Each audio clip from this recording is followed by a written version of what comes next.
Hey y'all, Tara May here with another review. This time I'm doing Wes Craven's The Last House on the Left, which was his directorial debut. A lot of you who've seen this movie know that when it came out, it was pretty much a big deal. It touched on some pretty sensitive material.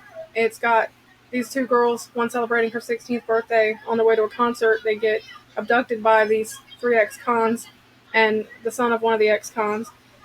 Uh, they're pretty much tortured. They're forced along on this little road trip. They're raped. They're humiliated. They're tortured pretty badly off in the woods. And of course, the end result is both of them get killed. Now, I won't say any more in case you haven't watched the movie to see how it ends, but this does have a sort of vigilante aspect to it. So it may be interesting for y'all to see how that comes out.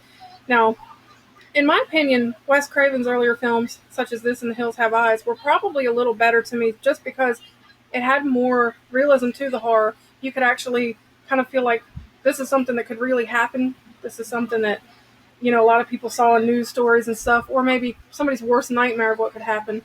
And I think that it was a little different than, say, when he did Nightmare on Elm Street, which, great movie, but, it was kind of a fantasy boogeyman, really. He was a guy that preyed on you in your dreams and stuff, whereas this had real life ex-cons doing some pretty brutal things to these girls. Um, Wes Craven seemed to change up a lot over the years. He kind of evolved his style here and there, and there was maybe a couple misses and stuff, but this one, I think it's probably one of my favorites just because it's so raw, and there's so much stuff going on in it. Um, David Hess, a lot of you are probably familiar with him. He's even in similar roles, such as in House by the Edge of the Park.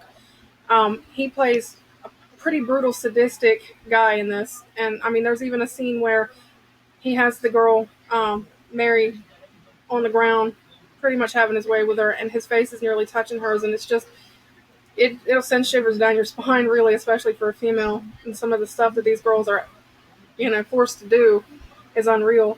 It is a really good movie. Anybody that, can stomach things like that, stuff that might happen to a female that might not be, the most ideal situation for a girl to be in.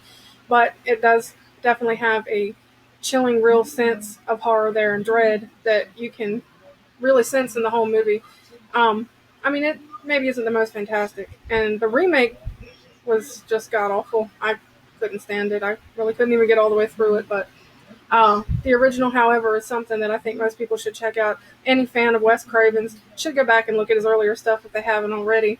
Um, but like I said, this is a really great, brutal movie. You've got these three cons that are driving along in a car. This crazy songs sometimes. One rather good song David has himself performed, but it's, I think, been changed from his original to suit the movie and the tone of the movie, from what I understand.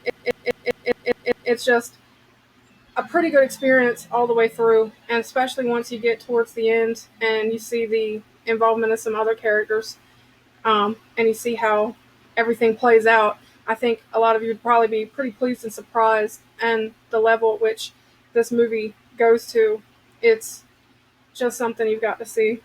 So that's me recommending that. This, maybe it's got okay special features on this particular copy, but you might could find some with a better cover. This one kind of played up when they re-released it, talking about Saw and Hostel and stuff like that. But this really isn't exactly like those movies. And I think being done when it was, and the kind of quality to the film and stuff, I actually think it was more raw than those movies. I think in those movies, with all the new kind of effects and stuff like that, and how over the top they went, elaborate, and how much more budget they had, it kind of glamorized the gore in those a little bit as compared to this one, which just had more raw force. If you're fans of movies like I Spit on Your Grave, or even maybe Ms. 45, well, that's a bit of a stretch, you probably would like this movie if you hadn't already seen it. So that's my review and my recommendation. Be looking for more movies like this. I'll be doing other reviews here soon, hopefully. And I hope that y'all follow me on Twitter at TaraMay79 and subscribe to my YouTube channel if you like what you see. Thank you.